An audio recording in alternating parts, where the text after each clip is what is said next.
Friends welcome back to Tamil పిల్ల. ఇవాళ నేను చేయబోయే రెసిపీ ఈ వెనకాల బొరుగులు చూస్తుంటే మీకు అర్థమైపోయి ఉంటుంది.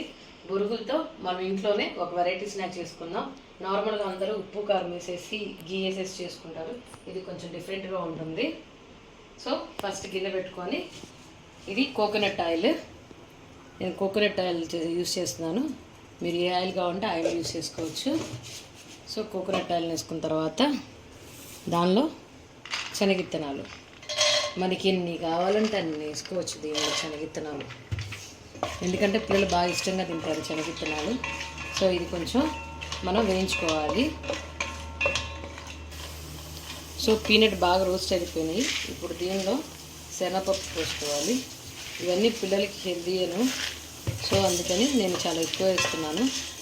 ఇష్టమైన వాళ్ళు కొబ్బరి నూనె వాడచ్చు, నార్మల్ నూనె వాడచ్చు, గీ అయినా వేసుకోవచ్చు. నేనైతే స్మెల్ బాగుంటుందని చెప్పేసి కోకోనట్ యూస్ చేస్తున్నాను. ఇప్పుడు దీనిలో దంచి పెట్టుకున్నటువంటి గార్లిక్ ఇది వేసేస్తే బాగా మంచి స్మెల్ వస్తుంది. అది బాగా ఫ్రై అయ్యి బాగా మంచి స్మెల్ వస్తుంది. సో నట్స్ అన్నీ బాగా వేగిపోయినాయండి, పప్పులన్నీ మనకి. దీంట్లో కొంచెం పసుపు,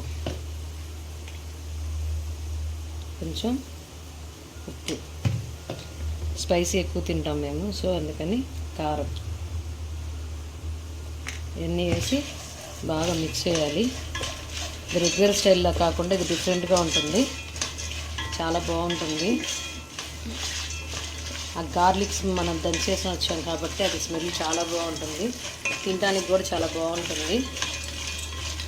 పిల్లలు కూడా చాలా ఇష్టంగా తింటారు. ఇప్పుడు దీనిలో మనం ఫైనల్గా మరగాలు వేసేసుకున్నాం.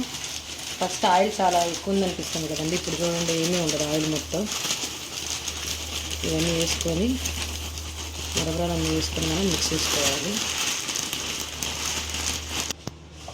ఇప్పుడు స్టవ్ ఆఫ్ చేసుకొని మనం వేసుకున్న ఉప్పు కారాలు ఇవన్నీ మరగరాలు పట్టేలాగా మిక్స్ చేసుకోవాలి అంతే.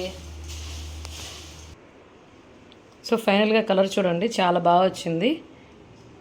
చాలా ఈజీగా అయిపోతుంది స్నాక్ పిల్లలకి పెట్టుకోవడానికి ఈవినింగ్. సో ఇప్పుడు మనది సర్వింగ్ బౌల్లో తీసుకుందాం. సో పిల్లలకి ఎంతో ఇష్టమైనట్టు మరమరాలు ఈ విధంగా మీ ఇంట్లో కూడా ట్రై చేయండి ఈవినింగ్.